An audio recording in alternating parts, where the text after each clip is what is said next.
കഷ്ടതകളിലും ദുരിതങ്ങളിലും ദൈവം നമ്മളെ സന്ദർശിക്കുമെന്ന്.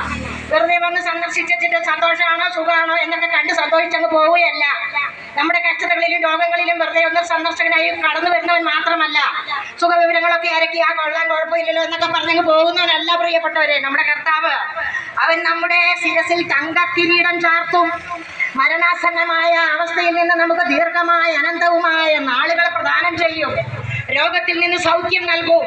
നമ്മുടെ ജീവിതത്തിന്റെ ആവശ്യങ്ങൾ നമുക്ക് വേണ്ടത് വിധം നൽകി തരുന്ന, നമ്മളെ തന്റെ മാറോട് ചേർത്ത് നിർത്തുന്ന സ്നേഹ സാന്നിധ്യം നമുക്ക് നൽകുവാൻ നമ്മുടെ ദൈവമായ കർത്താവ് കടന്നു വരും. പ്രിയപ്പെട്ടവരെ, ഒരിക്കലും 2000 എന്റെ പ്രിയപ്പെട്ടവരെ ആമാശയത്തിലെ ക്യാൻസർ ബാധിച്ച് മെഡിക്കൽ കോളേജിന്റെ 40ാമത്തെ വാർഡിൽ മരണത്തെ കാണുവാൻ അല്ലെങ്കിൽ കണ്ടുകൊണ്ടിരുന്ന ഒരു ക്യാൻസർ പേഷ്യന്റാണ് ഞാന്. എന്റെ പ്രിയപ്പെട്ടവരെ, ഞാന് 2000 അങ്ങനെ ഒരു രോഗത്തിന് അടിമപ്പെട്ടു പോയാണെന്ന് അറിയാതെ തന്നെ ഒരു അപചാരിതമായി എൻ്റെ കുഞ്ഞുമോളെയും കൊണ്ട് മരുന്നിന് പോയ സമയത്ത് പെട്ടെന്ന് വെറുതെ ഡോക്ടറെ കാണിച്ചപ്പോഴാണ് ഞാനും ഒരു ക്യാൻസർ രോഗിയാണെന്നുള്ളത് അറിയുന്നത്.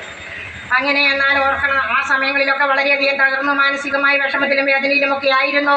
മറ്റൊന്നിലും രക്ഷയില്ല. ആകാശത്തിന്റെ കീഴില് നമ്മുടെ ദൈവമായ കർത്താവ് മാത്രമാണ് നമ്മുടെ രക്ഷകൻ എന്നുള്ള വചനമൊക്കെ മുറുക്കി ബന്ധിച്ച് വായിച്ച് വിശുദ്ധ ബൈബിളിൽ വിശ്വാസം അർപ്പിച്ചുകൊണ്ട് നിരന്തരം ഈ ഒരു വിശ്വാസ സത്യത്തെ ഏറ്റു പറഞ്ഞുകൊണ്ട് യിരെമ്യാ പ്രവാചകന്റെ പുസ്തകം പറയുന്നത് പോലെ, എഴുതി നമ്മളെ പഠിപ്പിക്കുന്നത് പോലെ, ഞാൻ നിനക്ക് വീണ്ടും ആരോഗ്യം നൽകും, നിന്റെ മുറിവുകൾ വെച്ച് കെട്ടും, നിന്നെ ഞാൻ സൗഖ്യപ്പെടുത്തും എന്നുള്ള തിരുവചനങ്ങളൊക്കെ ആവർത്തിച്ച് ഔഷധം പോലെ സ്വീകരിച്ചതിന്റെ ഫലമായി 25ാമത്തെ പുതുവർഷവും കാണുവാൻ എനിക്ക് ദൈവമായ